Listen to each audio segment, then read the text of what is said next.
फासले और फैसले दोनों ही सोच विचार कर लेनी चाहिए, क्योंकि दोनों ही ज़िंदगी बदलने में माहिर है। हाय गाइस, मैं हूँ भिकी आर्या। आज मैं आप लोगों के लिए एक छोटी सी कहानी लेकर आया हूँ और इस कहानी से बहुत कुछ सीखने को मिलेगी, इसलिए इस कहानी को अंत तक जरूर देखना। एक बार एक देश में एक राजा रहता था। उसके 3 बेटे थे और वह तीनों बेटे बहुत ही बुद्धिमान था। इतना बुद्धिमान था कि तीनों बेटे पे उस राजा को बहुत गर्व था। एक दिन वह राजा सोचा कि मैं तीनों की परीक्षा लेता हूँ और तीनों को अपने राज दरबार में बुलाया और उनसे कहा कि अगर मैं अपनी सारी राज संपत्ति किसी को विश्वास पर दे दूँ और वह विश्वासघात कर दे तो उसको क्या सज़ा मिलनी चाहिए। तो पहला बेटा है वो कहता है उसका सर धड़ से अलग कर देनी चाहिए। दूसरा बेटा भी कहता है हाँ राजा साहब, बात यही है कि उसका सर धड़ से अलग कर देनी चाहिए। लेकिन तीसरा बेटा कुछ नहीं बोलता है।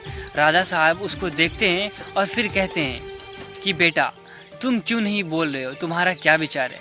फिर तीसरा बेटा बहुत ही शांत स्वभाव से कहता है राजा जी, जब तक मुझे यह पता नहीं होगा कि सच्चाई क्या है और वह दोषी है या नहीं, सच में क्या वो गुनाह किया है, सच में क्या वो विश्वासघात किया है, यह सब निर्णय जानने के बाद ही उसको सज़ा दिया जाएगा। यह सुनकर राजा बहुत प्रसन्न हुआ और कहा कैसे। तब तीसरा बेटा कहता है मैं आपको एक कहानी सुनाता हूँ, इससे यह साबित हो जाएगा कि क्या हमें जल्दबाजी में किसी को सज़ा देनी चाहिए या नहीं। अब कहानी स्टार्ट होती। पास के राज्य में एक राजा रहा करता था। उसके पास एक पालतू तोता था जो बहुत ही तेज था। अगर राजा को किसी भी निर्णय को लेने में दिक्कत आती थी तो वह उस तोते से सलाह लिया करता था। तोता पिंजरे में नहीं रहा करता था, वह हमेशा आज़ाद घूमा करता था। तोता एक दिन जंगल में गया और जंगल में जाने के बाद उसे अपने पिता से मुलाकात हुई और पिता ने मुलाकात करके बहुत खुश हुआ। उसने कहा कि बेटा मैं बहुत खुश हूँ तुमसे मिलकर, तुम्हारी माँ भी उतना ही खुश होगी जितना मैं खुश हुआ हूँ। तो क्या तुम राज्य छोड़कर तो कुछ दिनों के लिए हमारे घर नहीं रह सकते। इस पर तोता कहता है नहीं पिताजी, मुझे इसके लिए राजा से आज्ञा लेनी पड़ेगी। और वह दोनों राज्य में आ जाते हैं और राजमहल में आने के बाद राजा से पूछते हैं कि राजा जी मुझे अपने घर जाना है कुछ दिनों के लिए, मुझे अपने परिवार से अपनी माँ से मिलना है, आप मुझे जाने की आज्ञा दें। राजा तो पहले नहीं मानता है क्योंकि राजा उस तोते से बहुत प्यार करता है, लेकिन फिर कुछ देर बाद मान जाता है और कहता है ठीक है तुम जा सकते हो, लेकिन जितना जल्दी हो सके तुम वापस राजमहल आ जाना। तोता और तोता के पिता दोनों वहाँ से निकल पड़ते हैं। दोनों घर आता है और तोता अपनी माँ से मिलकर बहुत खुश होता है। कुछ दिनों बिताने के बाद 15 दिन ख़त्म हो जाता है और तोता को वापस राजमहल आना पड़ता है।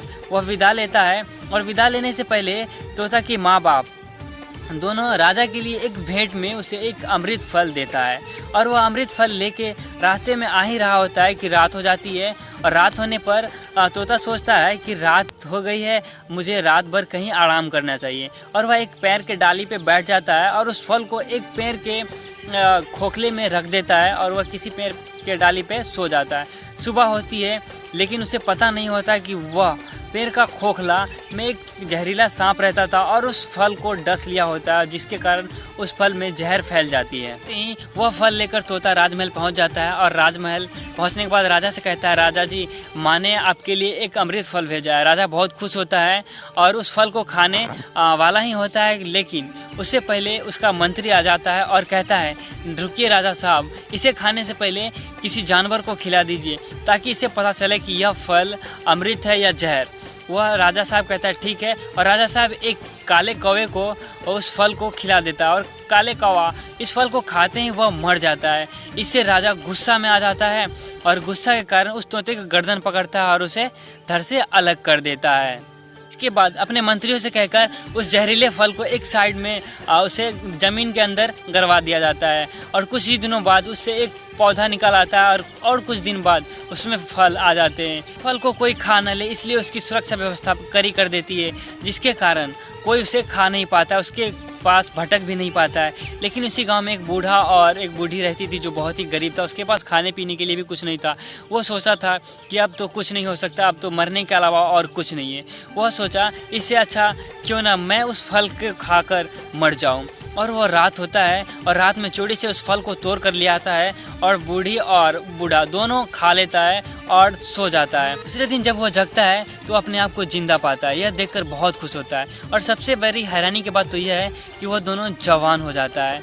यह सुनकर राजा दौरे उस दोनों के पास आते हैं और सारी बात पता होने के बाद वह फल को फिर से खाना चाहता है और वह खाता है, वह भी जवान हो जाता है। तब उसे अफसोस होता है कि नहीं, वो जो तोता हमारे लिए अमृत फल लाया था वह फल बिल्कुल अमृत ही था, लेकिन किसी वजह से वह जहरीला बन गया था। इसलिए दोस्तों, कोई भी काम करने से पहले, कोई भी निर्णय लेने से पहले हमें उसके बारे में पूरी जानकारी और पूरी सोच विचार कर उस निर्णय तक पहुंचना चाहिए। ये कहानी कैसी लगी हमारे कमेंट बॉक्स में ज़रूर बताएं।